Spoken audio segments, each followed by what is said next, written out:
Alrighty, I'm back. So to continue with chapter 20, basically, the next section starts off with a little bit of histology and discussion of what's called the cardiac skeleton. So the cardiac skeleton is basically the rings of connective tissue that surround the four heart valves. If you were to, I'm unprepared, I should have a sheet of paper. If you were to take a closer look at the heart, if you were to take away all of the muscle tissue, right? Because heart is a muscle, it's made of cardiac muscle. What you would actually see if you looked inside that heart is something like this. Right? It looks kind of abstract, right? But what this actually is our tricuspid valve, our bicuspid valve, and our two semilunar valves, right? And so, and again, this is mirror image, so it's, I guess this would be the tricuspid valve from your perspective. So anyways, these are actually representing our four pieces of the cardiac skeleton. This is serving to insulate the muscle cells from each other, because otherwise our entire heart muscle would contract at once. And that would just give us a big sloppy contraction, right? Because what's actually happening, let me draw it out a little better here. What's actually happening, finish off that septum. What's actually happening here is these top two atria contract together, and then these bottom two ventricles contract together. And so what you would get if there wasn't this cardiac skeleton to insulate is the whole thing contracting at once, and that would not really be efficient at getting the blood to go anywhere.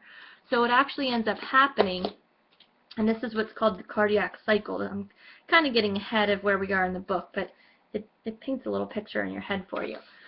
So that blood flows in, and as I was saying towards the end of that video, as the blood's flowing into the right and left atria, the AV valves are open.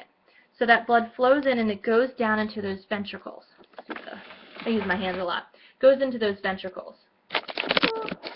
And so those ventricles are basically like little bowls or basins that are filling up with the blood as it comes in. Now at some point, those atria get a little bit full of blood as the blood starts to pool in the areas that aren't open to the area below. And so they're going to squeeze, and so those atria contract, just like wringing a sponge almost. So they wring the sponge, the atria contract, and after the atria contract and wring the rest of the blood out, all of that blood's going down into those ventricles there that are just little bowls sitting there. Then those AV valves shut. So now you have these ventricles, which are closed chambers. The AV valves are shut, the semilunar valves are shut, these ventricles are full of blood. And so this isovolumetric contraction begins, where those cells begin to get a little closer, the tension builds just a little bit, and then all of a sudden, right, that contraction happens, and as that increase of pressure happens in each of those ventricles, it's enough to pop open those semilunar valves and allow the blood to go through, up into the pulmonary circuit or into the systemic circuit, depending on if you're looking at what's happening in the right or left side of the heart. So with that flow of blood, you need those two sets of contractions. You need the atria to contract, valves shut, ventricles contract, right? And then the atria contract, the valves shut, the ventricles contract. And then the semilunar valves can shut, and then the AV valves can open again, and then that ventricular filling happens, and then the atria contract. And then the AV valves close, and the ventricles fill, tension mounts, squeeze, opens up those semilunar valves, and the cycle happens over and over and over again. So what you actually have happening, and just watch my hands, when they're like this is representing the AV valves, which are right next to each other, just like on my little picture here, right? They're right next to each other, and then the semilunar valves are kind of at a diagonal in the middle. So when you're listening to a heartbeat, what you're actually hearing is lub, dub, lub, dub, lub, dub, lub, dub, right? The AV valve shut, pressure builds, and then semilunar valve shut, right?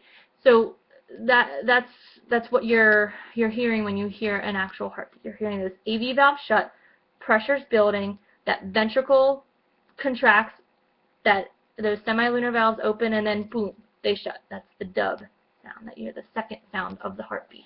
And then you generally hear some swishing and stuff in there too, but that's kind of getting ahead of it. So totally different from where we are in the textbook right now. We're talking about histology and the actual muscle cells. So you might need to go back and review a little bit of, is it chapter 5 maybe? Well, the one that's on, no, it's probably chapter 7 or 8, on cardiac muscle tissue a little bit, just to remember what sarcoplasmic reticulum and T-tubules are. But the big difference is between these types of muscle cells and, say, skeletal muscle cells, which you're probably at least a little bit familiar with, are the fact that there are intercalated discs, and those intercalated discs are like Velcro, holding the cardiocytes together.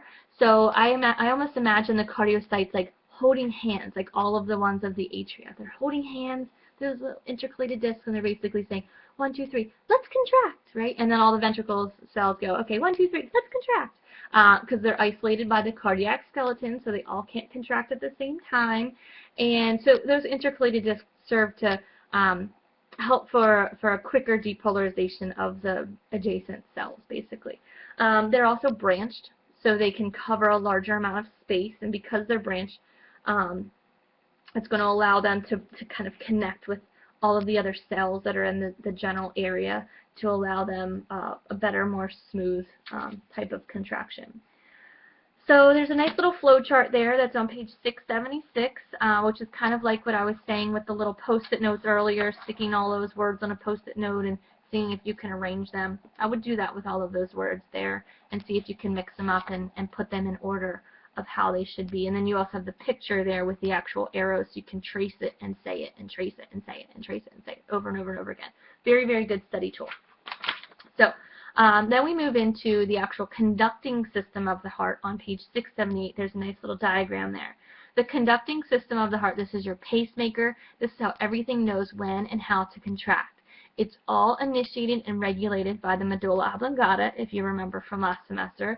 It's regulated by the vagus nerve, cranial nerve, number 10, comes down, branches in the thoracic and abdominal cavities, and if you recall, the vagus nerve has a parasympathetic control. So your heart is actually under parasympathetic control, which sounds weird, right?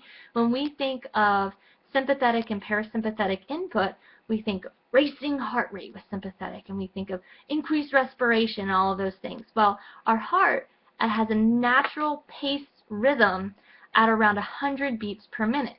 But if you were to take your resting heart rate right now, your resting heart rate is probably around 70, right? 75, 74, I think is the average. And that's because of the parasympathetic input constantly being pushed upon your heart. Those cholinergic receptors, the ACH receptors, always receiving that ACH from the vagus nerve, and so it's calming it down. It's easier for your heart to take the brakes off than to gain momentum, right, for sympathetic input. So your heart is always trying to be calmed down, trying to be suppressed by the parasympathetic input. Our heart naturally wants to beat at 100 beats per minute, but our heart actually beats at around 70 because of that constant parasympathetic input, slowing it down, calming it down. And so it's going to be easier for our body to lift the brakes, so to speak, and let our heart flutter off at 100 beats per minute naturally than it would be to try to oomph and get it up there naturally when we really are in that flight or fright response. So it's a survival mechanism, really. And so that's all controlled, again, through the vagus nerve. The vagus nerve has input right at what's called the SA node, or sinoatrial node, right on the back wall of the right atrium. The SA node will kind of fire, and that will trigger the depolarization of the atria. The SA node communicates to what's called the AV node, which is number 2 on that little diagram there on 678. And that AV node, or atrioventricular node, will then send a depolarization wave down through the intraventricular septum, down through the ventricles, and through what's called the Purkinje fibers, which are little special cardiocyte branches that are there for conducting. And it's just this little pathway. There's specialized cardiocytes that specialize in this depolarization that will spread to all of the other cardiocytes. And so it just happens SA node, AV bundle, Purkinje fibers. And that should be noted that that's the depolarization. That's not the contraction. The contraction is implied after the depolarization. Does that make sense? So it's implied that after the atria depolarize, they will contract. Right? It's not drawn out on the diagram. That's not what the depolarization means, but it's implied after it depolarizes, it will contract. And that's important when we start looking at these diagrams on the next couple of pages, 680 and 681. Those are the actual depolarizations. The ones I'm talking about, here, page 682, when we're actually looking at the EKGs, because the EKGs are showing you the depolarization and the repolarization. They're not showing you the contractions. Let's flip backward real quick to those diagrams on 680 and 681, and what they're actually showing you is the differences between skeletal muscle and cardiac muscle. Skeletal muscle will fatigue if it is contracting every, 70 times a minute, like our heart is. And so therefore there are special features that our cardiocytes have so that they do not fatigue. Thank goodness, right? One is that they're going to alternate contractions, so not all of the cardiocytes are contracting at once. So they have alternating patterns of contractions, but they also have a prolonged refractory period because of that. So let's say that your heart muscle cells are all put into groups, A, B, and C. I'm just making this up, to be honest with you. And group A contracts, and they're spread all over the heart, so they're equally distributed over the heart, groups A, B, and C of these cardiocytes. Group A contracts, then group B contracts, then group C contracts, and then group A can contract again. Now the reason group A doesn't contract when group B or C is contracting is because of this prolonged refractory period that all cardiocytes have. And basically they have this prolonged refractory period because they have a slow uptake of calcium. And that calcium reuptake is going to take a little bit longer, so it's going to take a little bit longer to get the cell back to its nice resting membrane potential. So in other words, group A is incapable of contracting, while group B and C are contracting. Does that make sense? I just made that scenario up so you would understand the idea. I don't really know how many different contraction bundles there are. There's probably hundreds. I don't know. So what you're actually looking at on page 682 with that EKG is the depolarization, not the contraction, and that's important to understand. I think I'm going to stop. Yeah, we'll stop here, and then we'll pick up with cardiac cycle on the next video.